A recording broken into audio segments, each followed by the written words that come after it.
जाजपुर रे भांगुची बीजेडी गड़ जाजपुर रे लॉप होइजिबो बीजेडी परस्पर विरोधी हेलेनी डानी आउ बबी मनरु सुखिनी पुरुना घा काम देउनी लेप जाजपुर कहले बबी जीतू और डानी को बुझाए। जाजपुर एही नेतांकर दबदबा रहितबा बेले एही जिल्ला को बीजेडी गड़ कुहा जाउतला। मात्र 2024 निर्वाचन परे एही बीजेडी गड़ एबे भुसड़ीबारे लागिछि बोली चर्चा हेउछि। ना नेतांक भितरे तालमेल रहुछि ना समर्थन। 2024 निर्वाचन रे बीजेडी पराजय ग्रहण करिबा परे बीजेडी नेतांक मन पड़ी जाइछि, जेउथि पई संख दलर भितरी गुमर एबे दांडरे पड़ी हाटरे गडुछि। कुहा जाउछि जाजपुर दुई टाणुआ नेता बबी दास और डानी घड़ेंक मध्यरे पुणी आरंभ होई जाइछि खुल्लम खुला लड़ाई। दशंधि धरी जाजपुर रे क्षमता लड़ाई जारी रहिछि। दिने जाजपुर रे प्रफुल्ल घड़ई बनाम अशोक दासंक मध्यरे शीतल युद्ध देखिबाकू मिलुथला। एबे अशोक आर पारी रे थिबा बेले प्रफुल्ल राजनीति सन्यास नहीं सारी, किंतु अशोक पुओ बबी दास और प्रफुल्ल पुओ प्रीतिरंजन राज्य राजनीति में बापा नार तेज रखिंट। मात्र सही पारिवारिक शीतल युद्ध किंतु शीतल पड़नी। एमतीक 24 निर्वाचन में उभय परस्पर को हराइबा षड्यंत्र करथिले।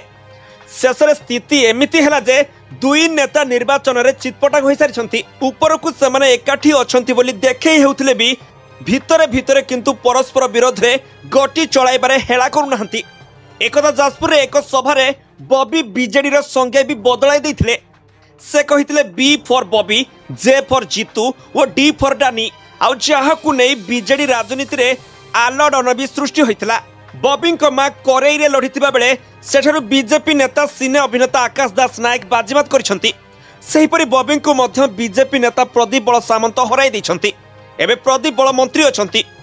तबे राज्य बीजेपी सभापति मनमोहन सामल हेउछंती डानी को मामू।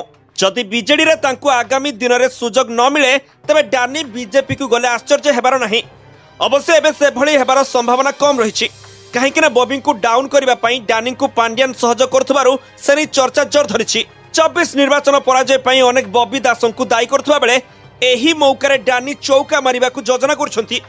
उभय नेता एवं निज निज निर्वाचन मंडली रे संगठन को मजबूत करिबारे लागि पड़िछंती। शीतल युद्ध और लड़ाई छाड़ी बबी और डानी जदि एकाठी होते तेबे जाजपुर रे बीजेडी महाशक्ति होई उभा होई परिबो बोली चर्चा एबे जोर धरिछि। मात्र आगामी दिन रे बबी डानी एक हेबे ना विपरीत रे लढिबे ताहा देखिबाकू बाकी रहिला। ब्यूरो रिपोर्ट, खबर टुडे।